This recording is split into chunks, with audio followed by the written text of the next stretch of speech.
देखिए ऐसा सवाल यदि आपके सामने आ जाए या ब्याज निकालने कैसे सीखेंगे भी, या किसी व्यक्ति को सूद पे पैसा देना है 6,000 रुपये का 6% की ब्याज की दर से 6 माह का कितना होगा, इस तरह भी हम लोग याद कर सकते हैं। यानी जो व्यक्ति किसी से पैसा लेता है वो भी क्लियर कर सकता है कि हमारा कितना ब्याज हुआ, अब कितना उसको देना है।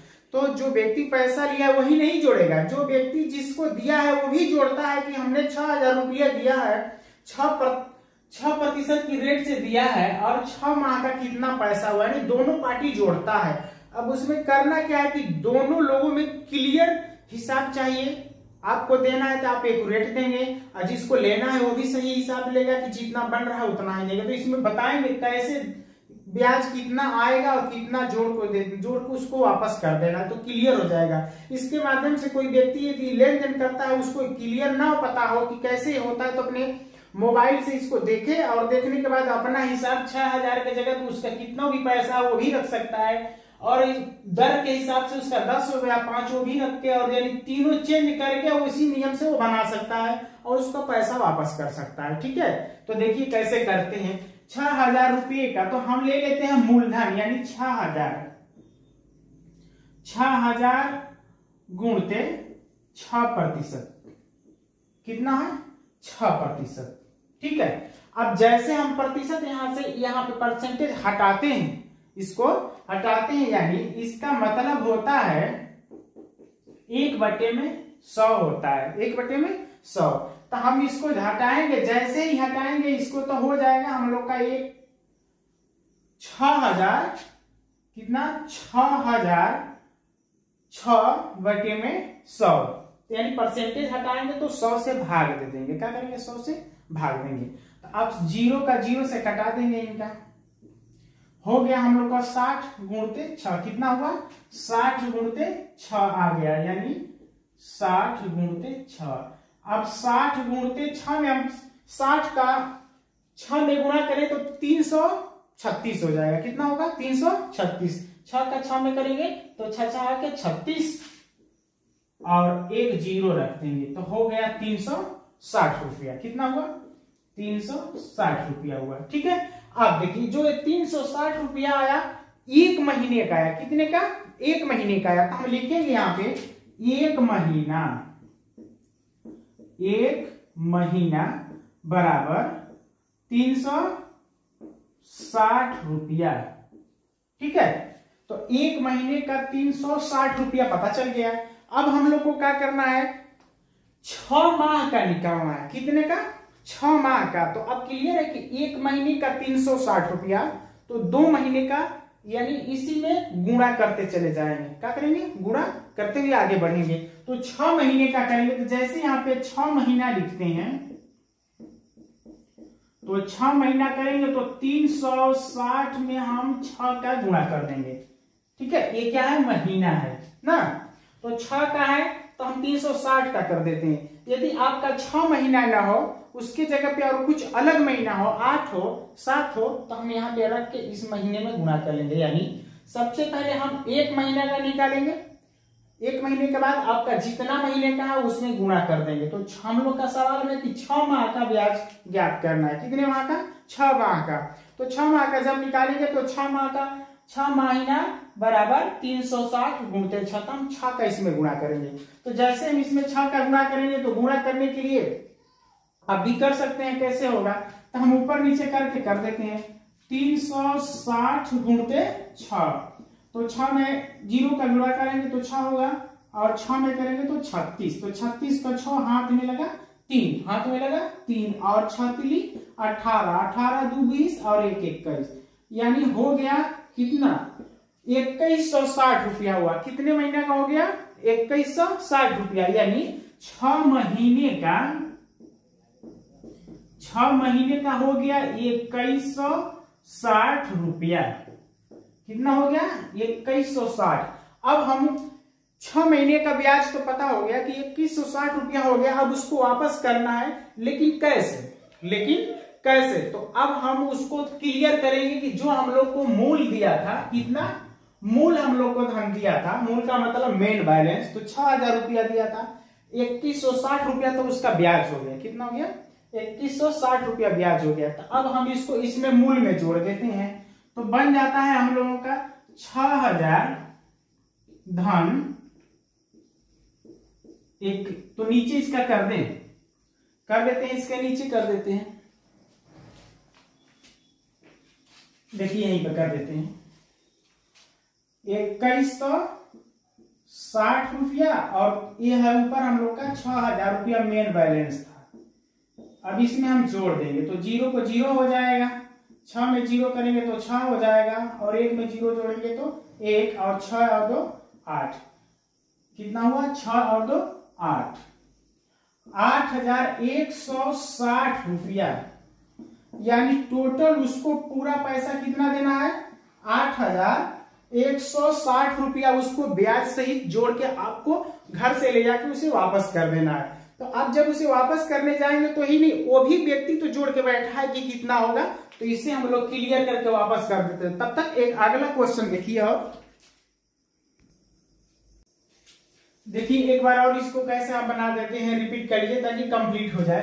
तो 1200 रुपये का 3% की ब्याज की दर से 4 महीने का ब्याज ज्ञात कीजिए। ठीक है, तो देखिए हम पहले मूलधन ले लेते हैं। क्या लेते हैं? मूलधन।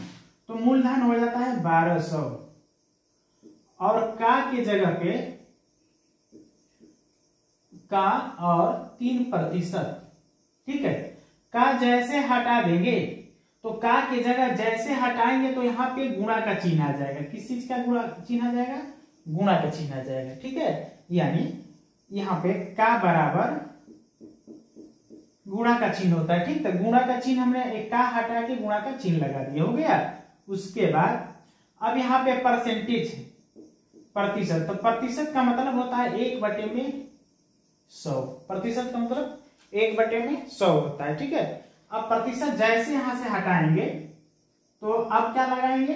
1/100, तो 1 इसके अंदर चला जाता है और 100 नीचे हो जाएगा, 100 नीचे हो जाएगा। और जब इस तरह हो जाएगा तो इसको हम लोग हल कर लेंगे। तो 1 0 इनसे घटा दो और 1 0 इनसे, हो गया। अब बचा कितना? 12 गुणते 3, तो 12 गुणते 3 हुआ। तो 12 गुणते 3 का मतलब हुआ 12 तिहाई 36, 36 रुपया हो जाएगा। कितना? 36 रुपया, यानी 1 महीने का ब्याज निकल गया। 1 महीने का ब्याज क्लियर हो गया कि 36 रुपया आ गया। ठीक है, तो लिखेंगे 1 महीने या 1 महीना बराबर 36 रुपया। ठीक है, अब हम लोग को क्लियर करना है किसका? 4 महीने का। कै माह का? 4 माह का। तो यदि आपके सवाल, यदि आप किसी से पैसे अधिक लिए हो, हमारे 1200 के जगह पे और कोई दूसरा आप मूलधन लिए हो, तो उसके जगह पे रख सकते हैं। आपका प्रतिशत जिस परसेंटेज के अनुसार रखा गया है इस जगह रख लेंगे, और कै महीने के लिए हैं यहाँ पे रख लेंगे। तो आप इसी कैलकुलेशन के जरिए आप अपना अंक बदलते जाइए और आप अपना पैसा का हिसाब निकालेंगे कि आपका कितना ब्याज हुआ और कितना उसको वापस करना है। ठीक है, ठीक है, तो इसको किसी तरह आप सलूशन हल कर सकते हैं। ठीक है, उसके बाद 1 महीने का 336 रुपया क्लियर हो गया। अब हमको निकालना है कितने? 4 माह का। तो लिखेंगे 4 माह बराबर कितना है? तो 36 में हम 4 का गुणा कर देंगे। कितना का? 4 का गुणा कर देंगे। तो 36 में जब 4 का गुणा कर देंगे तो हम लोग का क्लियर हो जाएगा 4 माह का। क्या माह का? 4 महीने का ब्याज पता चल जाएगा। ये जो आया 36 रुपया, ये 1 महीने का ब्याज है। ठीक है, तो जो महीने का आपको निकालना है उसका इसमें 1 महीने में गुणा कर देंगे तो उस महीने का क्लियर हो जाएगा कि कितने महीने का आपको ब्याज देना पड़ेगा। ठीक है, अब करते हैं। 36 में 4 का गुणा करेंगे तो देखिए 36 गुणते 4, 4 छके 24, 24 को 4 हाथ में लगा 2 और 4 तिहाई 12 और 1 13 और 1 14। 144 रुपया आ गया। कितना? 144 रुपया। तो 4 माह का हम 1 महीने में गुणा कर दिए 1 महीने का ब्याज में, तो हो गया कितना? 144 रुपया। कितना आ गया? 144 रुपया। तो हम यहां पे लिख देंगे 4 माह बराबर 144 रुपया। यानी क्लियर हो गया कितना? 4 माह का ब्याज हमको वापस करना है। ठीक है, तो 4 माह का वापस कितना हो गया? 144 रुपया, उसे टोटल जोड़ के वापस करना है। तो आप 144 रुपया देंगे तो व्यक्ति आपसे भड़क जाएगा, समझ रहे हैं, घबरा जाएगा कि हम 144 रुपया तो हमारा ब्याज हुआ, मूलधन कहाँ गया? तो मूलधन दिया है कि आप ब्याज जोड़ के उसे वापस करेंगे, तो मूलधन और ब्याज को जोड़ेंगे, मूलधन और ब्याज को जोड़ते हैं। तो देखिए कैसे जोड़ते हैं। हो गया 100, पहले ऊपर लिख लेते हैं, बड़ा वाला ऊपर लिख लेते हैं 1200 और 144 रुपया नीचे लिख देते हैं और इन्हें जोड़ लेते हैं। 4 में 0 जोड़ेंगे तो 4 हो जाएगा, और 0 में 4 जोड़ेंगे तो 4, और 2 और 1 3 और 1, यानी 1300। कितना हुआ? 1200 रुपया ये था, और ये हम लोग का 1344 रुपया टोटल। कितना हो गया? 1344 रुपया टोटल। यानी 4 महीने का 144 रुपया आया, 1 महीने का 36 रुपया आया, उसके बाद पूरा 4 महीने का टोटल 144 रुपया, और उसका ये मूलधन है, उसको जोड़ेंगे तो 1344 रुपया उसको ले जाके हम वापस करेंगे। क्या करेंगे? 1344 रुपया टोटल उस व्यक्ति को ले जाके वापस कर देंगे, तो आपका लिया हुआ उससे धन और ब्याज और रेट सब खत्म हो जाएंगे। ठीक है, तो यदि आपको इस तरह का सवाल समझ में आया हो तो आप इसे एक बार लाइक कर दीजिए जरूर, और एक बार सब्सक्राइब जरूर आप अपने आप कीजिए।